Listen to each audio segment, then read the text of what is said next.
I have been assigned Ephesians chapter 4, verses 1 through 16. I'm not going to preach that whole passage. I'm going to preach the back end, verses 7 through 16. One of the things I like about being invited here is Brian won't let you bring a stick. You got to write fresh at this conference. And I don't know why I didn't hit the lottery like George Parks and get 320.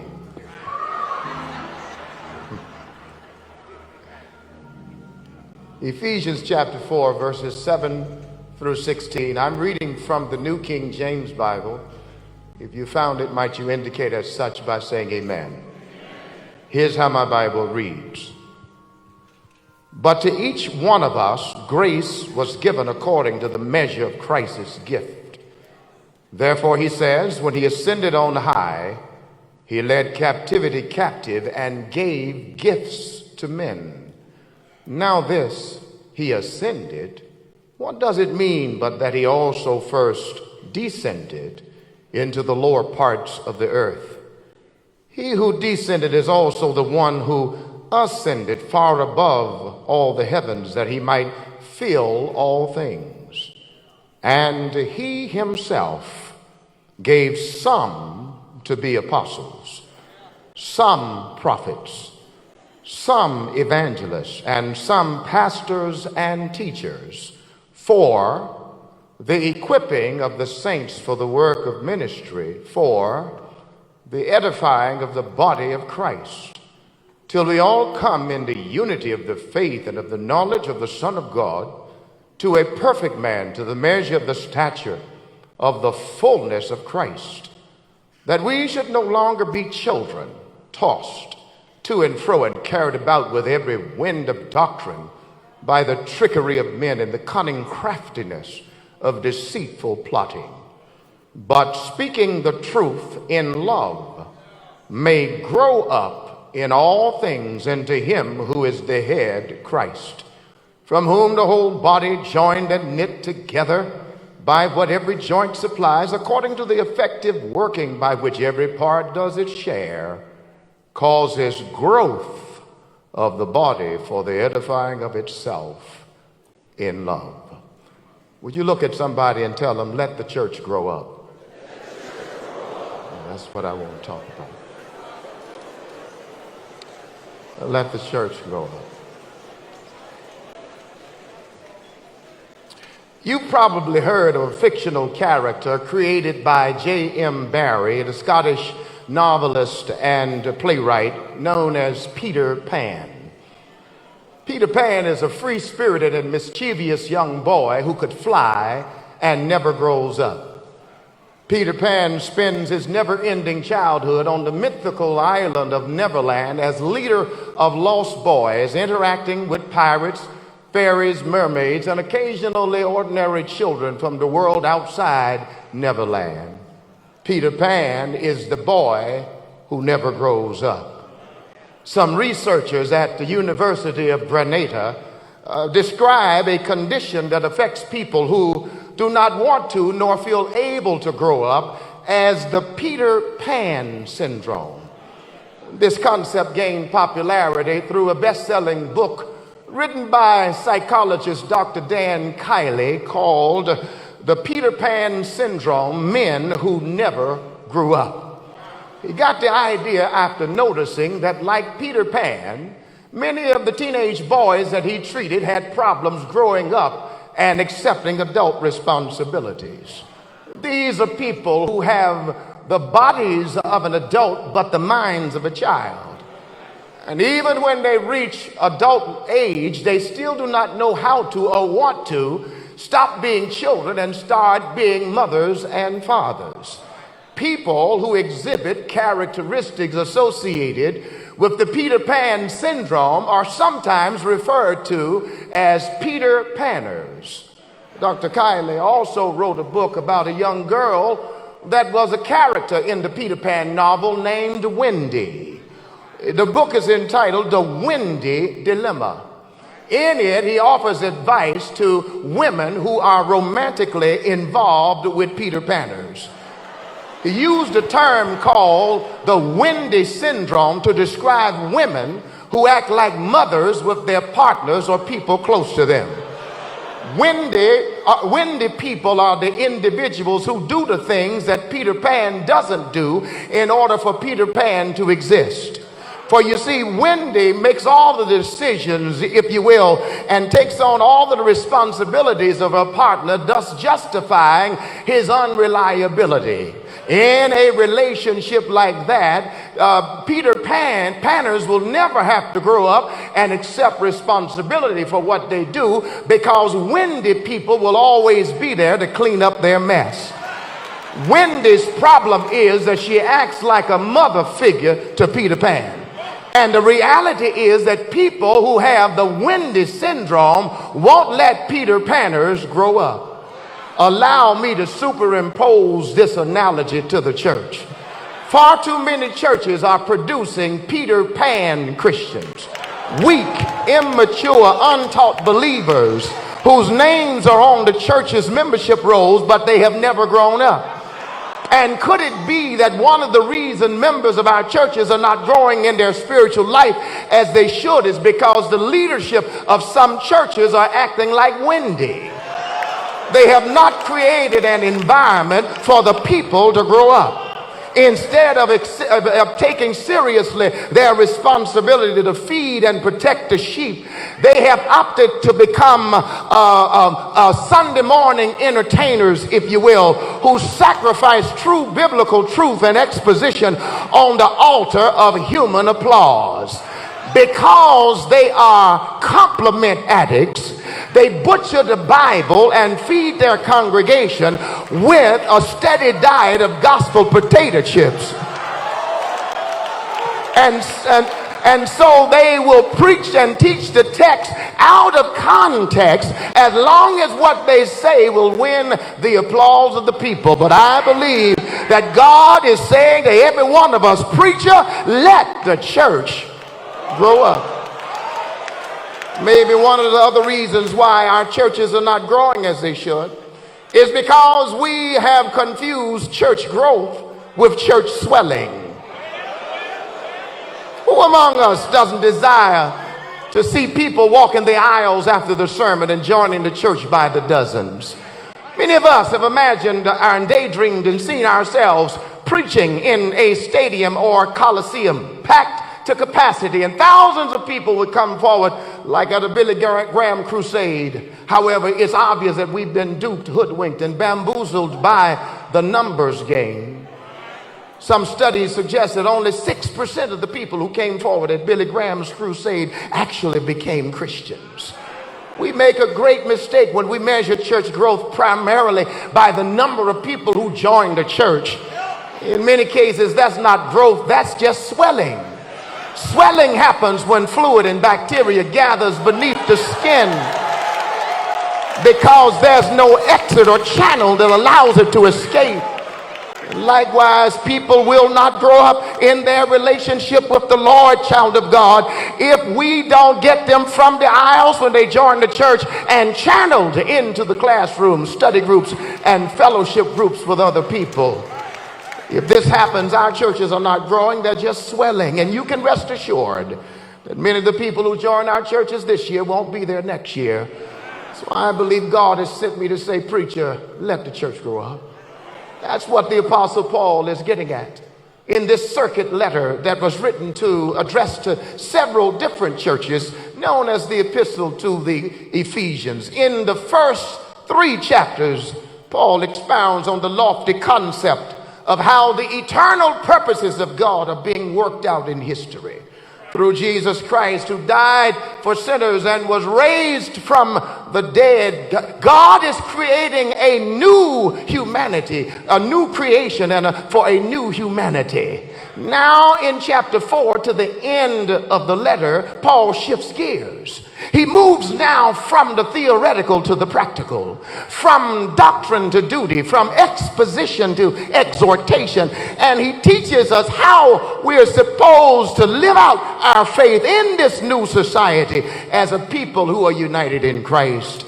He explains how God grows and matures the church through its living out the theological fact of its unity. In this text today, Paul lays out for us some practical principles that will help the church to grow up and become the mature bodies of believers that God intended for the church to be.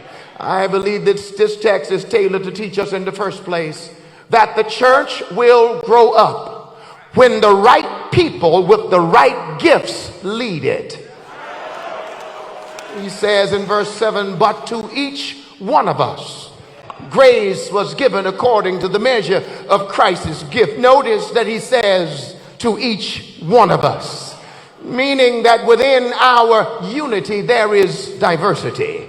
In the first 6 verses of this chapter, Paul had been expounding on the importance of the church's unity, that although we're to be one body, one faith, and one family, this unity does not mean uniformity. No, God has added diversity within his church as he has dispensed to each one of us different gifts. That while we don't all possess the same gifts, our different gifts ought to be used toward the same end, the unity, the growth, and the maturity of the church. And so Paul says to each one of us, grace was given. Can the church say grace? It is not the grace necessarily that saves us, but grace here literally means the ability of each member to perform his or her ministry service. It is the ability to, God gives you the ability to do what he's called you to.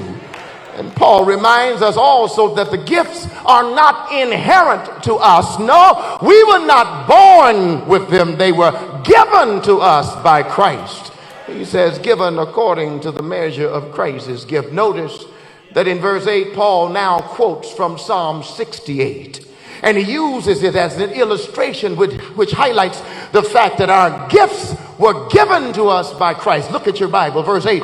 He's quoting Psalm 68. Therefore, he says, when he ascended on high, he led captivity captive and gave gifts to men. God is pictured in that great psalm as a triumphant king who has won the victory over his enemies. And he now leads the nation of Israel in a victorious procession with his captives in his chain. For you see, brothers and sisters, in the ancient world, when an army conquered another army, they would often take the spoils of war from their captives and give them away as gifts to their own people. Paul applies this picture to Christ in verses 9 and 10. He is simply borrowing the imagery of Psalm 68 and applying it to Christ's incarnation and ascension.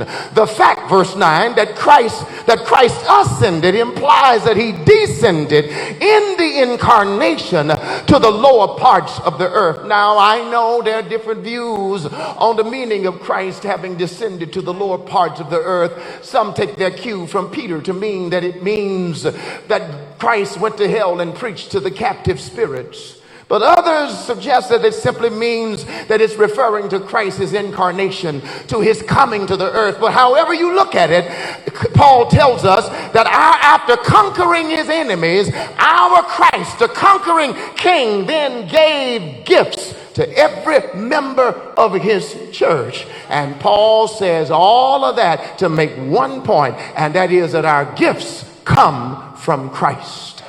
Every now and then, God will remind us of that fact, that our gifts come from him. Haven't you gone to the pulpit with what you thought was a greatly written sermon? You had crossed every T and dotted every I, and you thought it was a great sermon, but you preached it and fell flat on your face.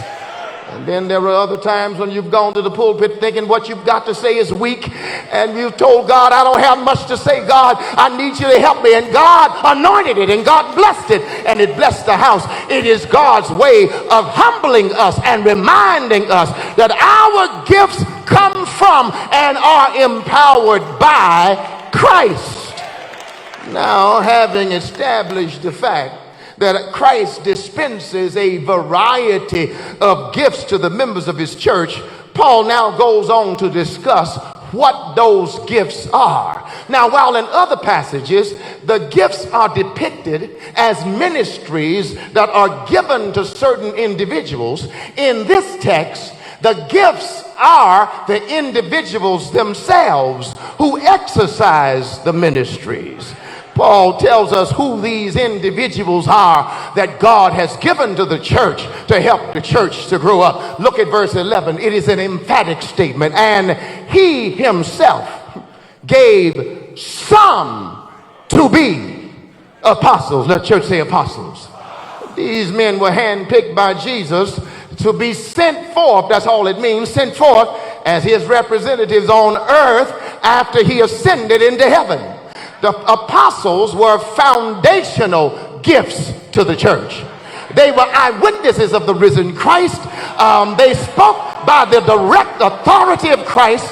They performed miracles, and some of them wrote scripture. They had no succession plan after the 12. Now, I know there are a whole lot of self-appointed apostles today. But let's be clear, there are no more capital A apostles. There aren't any more scripture writing apostles. No, the canon is closed. When we got the completed Old and New Testament, there's no longer a need for capital A scripture writing apostles. Now, John Stott has argued that perhaps it could be argued that there are people who have an apostolic ministry of a different kind, such as episcopal jurisdiction, or pioneer missionaries, or church planters, and the like. But let's be clear that these were people who were sent by God to build. But we need to make sure that we're really building. Not for our own sakes or for the sakes of our pockets, but for the sakes of the people to whom God has sent us. He gave some apostles, but wait, he gave some prophets. Let the church say prophets.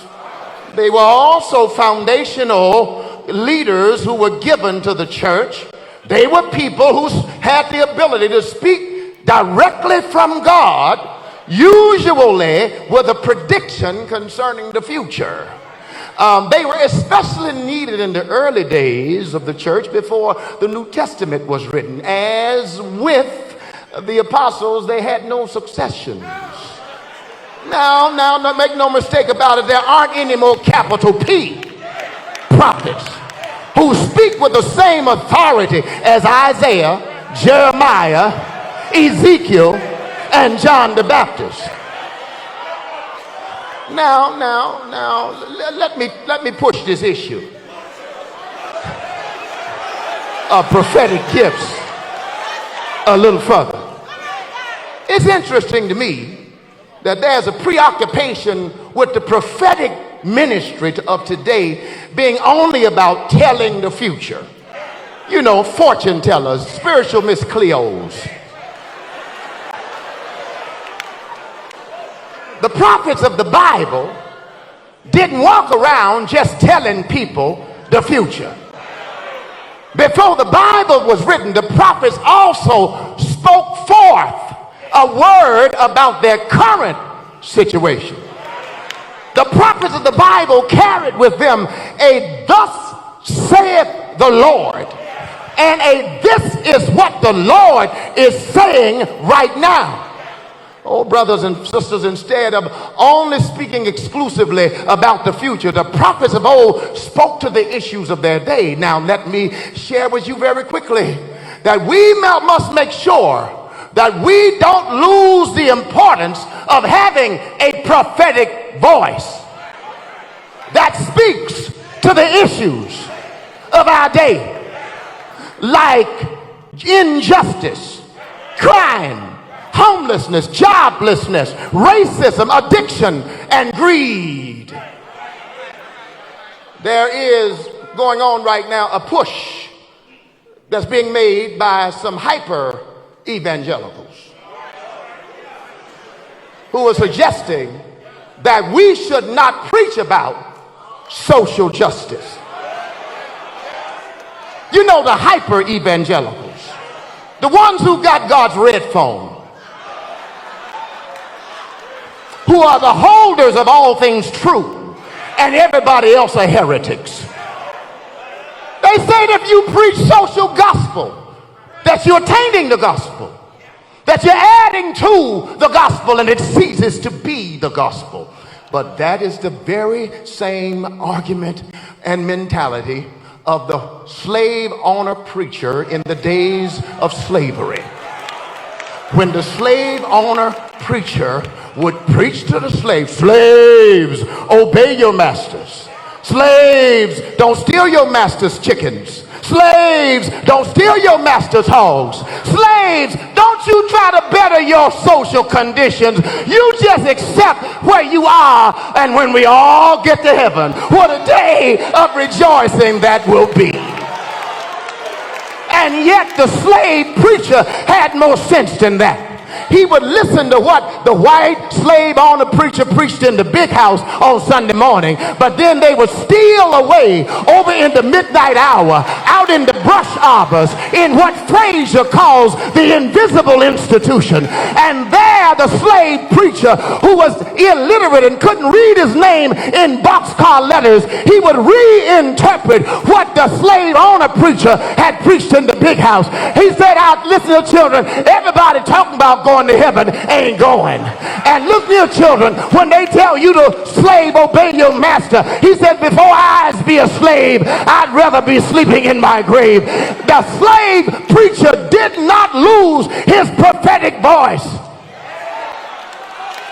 I'm leery of white men telling me not to preach about social justice. I'm leery of that, because it reminds me that that's a way to stay in power and say to us, don't better your conditions. You just accept it the way it is.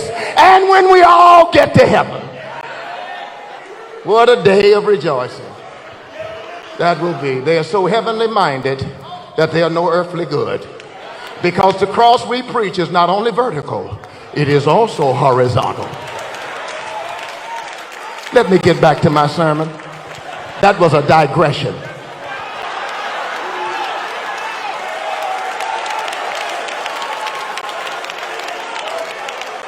By the way, I've never seen any prophets in the Bible tell the people to get in money lines in order to receive their prophecy. I don't read the prophets in the Bible saying, if you want to get your prophecy, sow a seed of $1,000.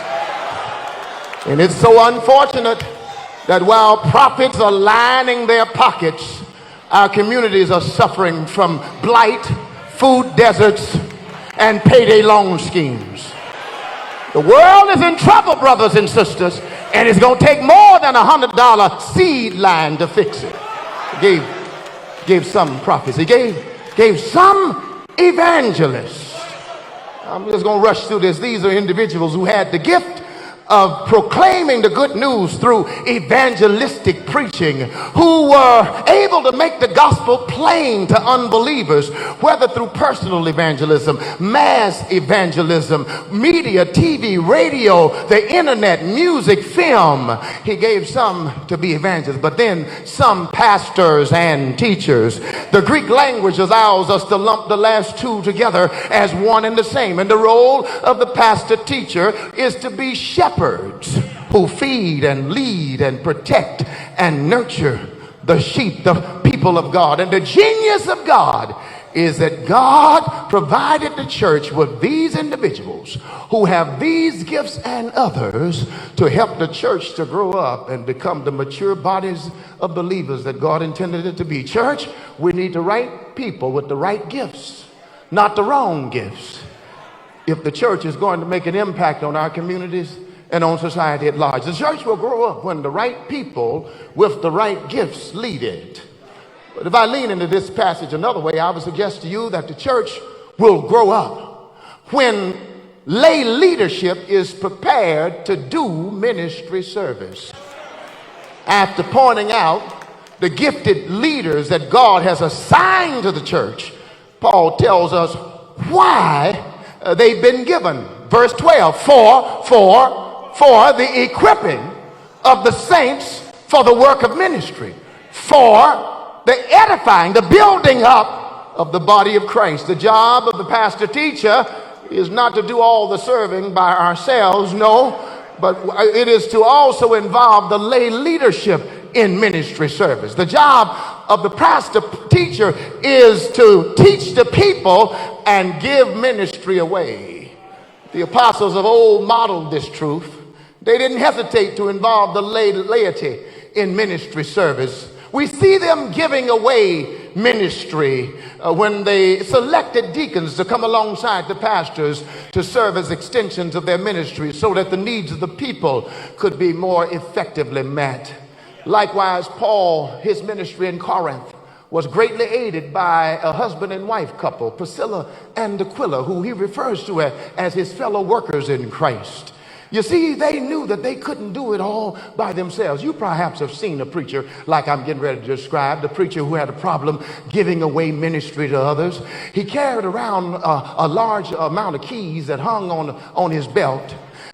He opened and closed the church every Sunday. He put the hymn books in the pew pockets. He ran the sound system. He played the piano and directed the choir during the service. And then he preached the sermon. All the while, the congregation watched him wear himself out doing it. Pastors, churches will never grow up if we do all the work. The pastor who leads that way has the Wendy syndrome. And you're only going to produce a church full of Peter Pan Christians who remain weak and immature. You know, Pastor, sometimes we are often guilty of creating a church environment in which the members are too codependent on the pastor.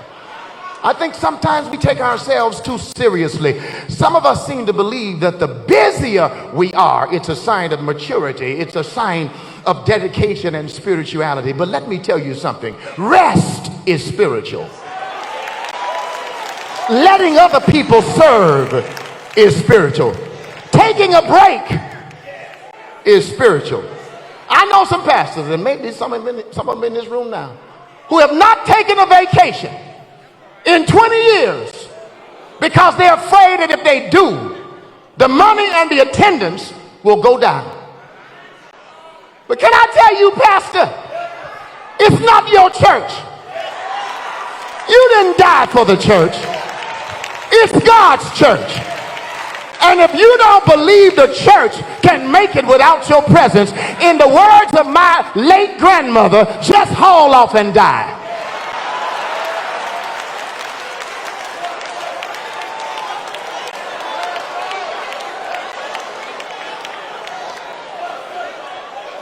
We are stopping the growth of our churches when you don't take your vacation. You are stunting the growth of the church. You are making them too codependent on you. Do I have a witness? Let me be transparent for a moment. I want to be transparent because I want to help somebody. When I pastored in Omaha, Nebraska, my little girls about this tall at the time, and my wife and I decided to take them to Orlando, down to Disney World for vacation. We had been planning this vacation for months to take our children to Disney. They were so excited. And we took them to Orlando, but the week before, one of my members' mother died at the church in Omaha. I was a young pastor in my early 30s. I didn't know any better. They wanted me, they insisted that I come home to preach their mother's funeral. And I thought, as a young pastor, I had to show dedication and show that I was committed pastor. And I remember to this day watching 3 sets of disappointed eyes watch me leave out of that hotel room to fly all the way across the country in the middle of our vacation to preach somebody's mama's funeral. You let somebody die now.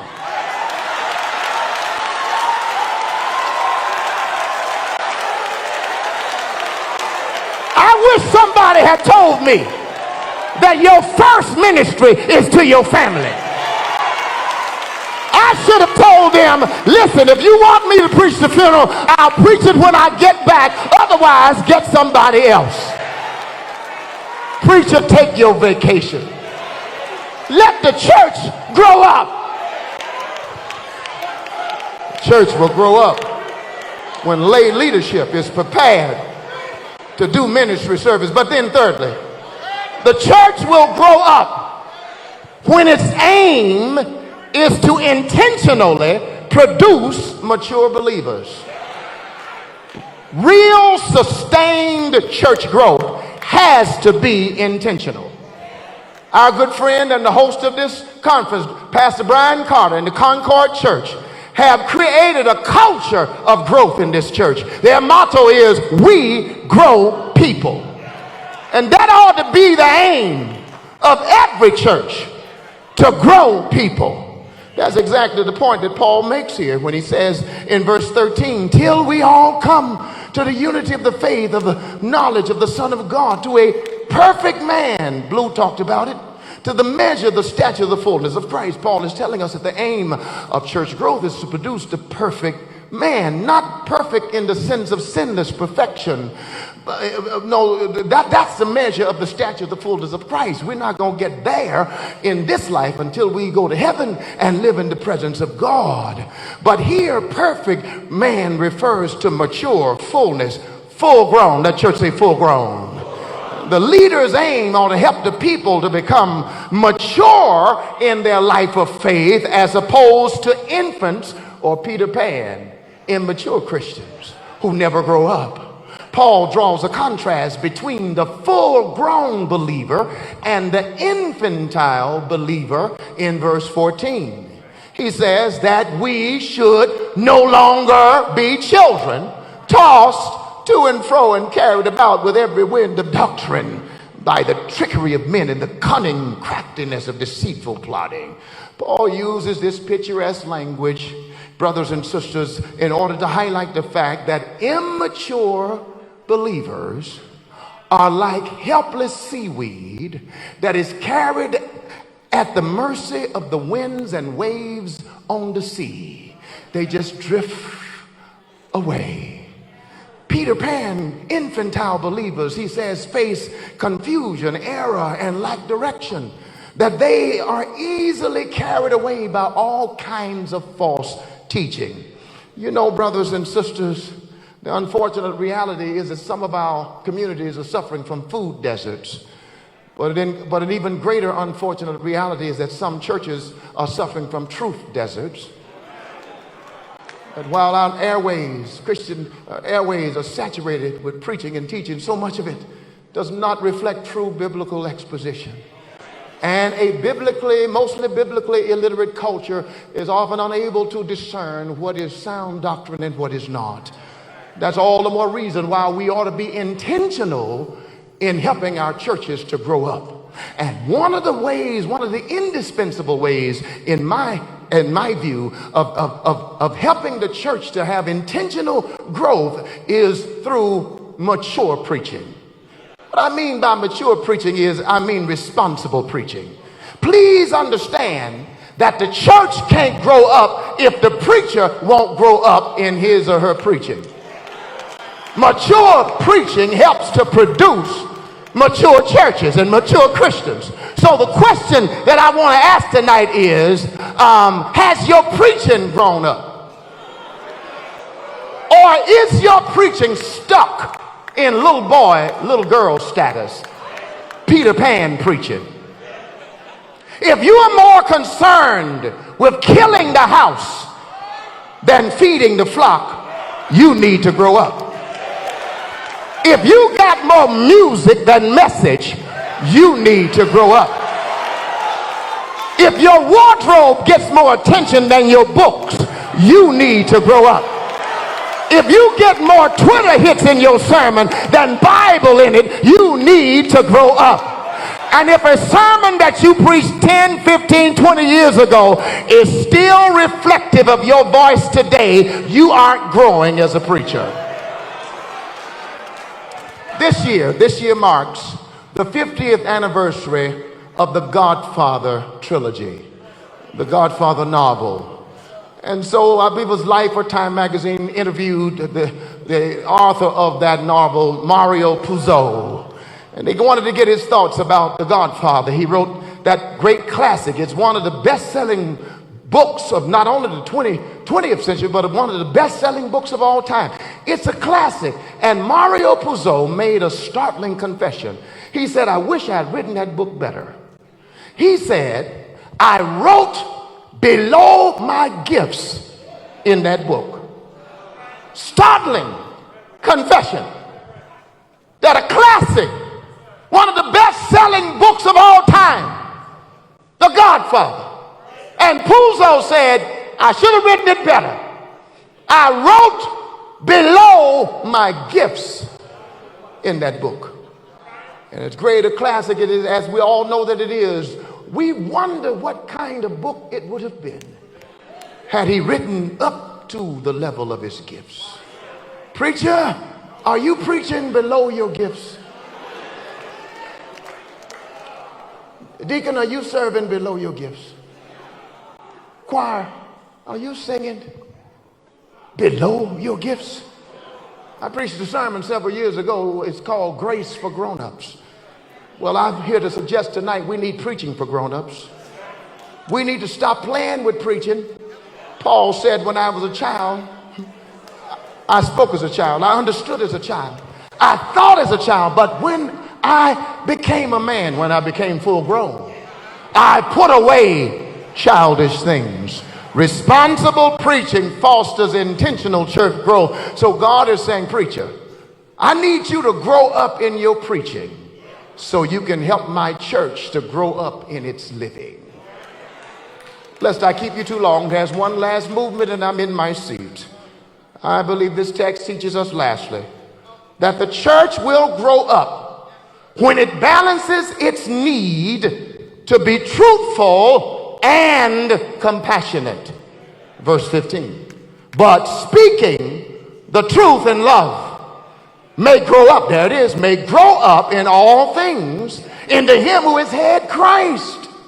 One of the reasons some churches are not growing up is because of the inability to balance its need to be truthful on one hand with its need to be compassionate on the other. Unfortunately, some of our churches are reflective of this highly politicized and highly divided culture in which we're living. There are some Christian leaders who have a strong passion for defending what they believe to be the true tenets of the faith, but they conspicuously lack a loving regards for the people with whom they disagree. On the other hand, there are those who make the opposite mistake. They are determined at all costs to maintain brotherly love, but in doing so, they are prepared to sacrifice even the central truths of Scripture. So on one side, you got the pastor, the leader, who is eager to engage in every doctrinal fight he or she can find. And if he can't find a fight, he'll go start a fight with others. And on the other hand, you got spiritual leaders who want to play kumbaya with everybody and say, can we all just get along? Both of these positions are unbiblical and unbalanced. Paul tells us that healthy, growing, maturing churches foster an atmosphere in which the members can speak the truth in love. It literally means truthing in love. It means that we are to unapologetically embrace and live and believe the truths that we stand for without displaying a mean-spirited, condescending, self-righteous, and judgmental attitude with others. John Stott was right when he said, truth becomes hard when it is not softened by love. And love becomes soft when it is not strengthened by truth. Let me see if I can illustrate this. Some of you know that recently President Trump made an impromptu visit to a suburban Virginia church, McLean Bible Church. He showed up from the golf course. He said he wanted prayer. And Pastor David Platt prayed for the president. Well, some of you might also know about a little over a year and a half ago, Vice President Pence visited our church. And his office called, said, can he worship with you Sunday? Sure. We said, absolutely. Anybody welcome to worship with us. Well, in the meantime, leading up to Sunday, the news cycle happened where it is alleged that someone used a disparaging, dehumanizing adjective to describe the people of Haiti and Africa. Well, I'm a pastor of black people, and some of my members are from Haiti, and some of them are from Africa. Africa called me pastor. So I had to address that. And I said, and never called anybody's name, I said, it is alleged that this has been said and that a dehumanizing adjective been used to describe people from Haiti and Africa, and whoever said it is wrong and owes you an apology. Well, during the week after Trump visited McLean Bible Church, Christianity Today contacted me, said that they wanted to do an interview with me to get my perspective in light of how the two pastors handled in a different way a presidential visit. I said, well, sure, I'll do the interview. Did the interview. They want to know what I thought about what Pastor Platt did. I said, let me tell you that I think Pastor Platt did the right thing. I think he did the right thing. He prayed for the president. Listen, I said, both of us spoke our truths in love. That sometimes truthing in love means you have to pray for someone even when you strongly disagree with them. But on the other hand, truthing in love means you got to confront somebody and tell them they were wrong for what they said about Haiti and Africa without having a mean-spirit intention. Paul says it, he wraps it up, when we are truthing in love, verse 15 says, we will grow up in all things into him who is the head, Christ. Verse 16, from whom the whole body, joined and knit together by what every joint supplies according to the effective working by which every part does its share, causes what? Growth of the body for the edifying of itself in love. Paul uses this analogy of the human body. He's not trying to teach us a lesson on human anatomy, on the human anatomy. No, he's using this analogy of the human body as an object lesson to show us how the body of Christ grows. Here's all he's saying in verse 16. Just as when the body parts of a healthy human body function together properly, that human body will experience physical growth.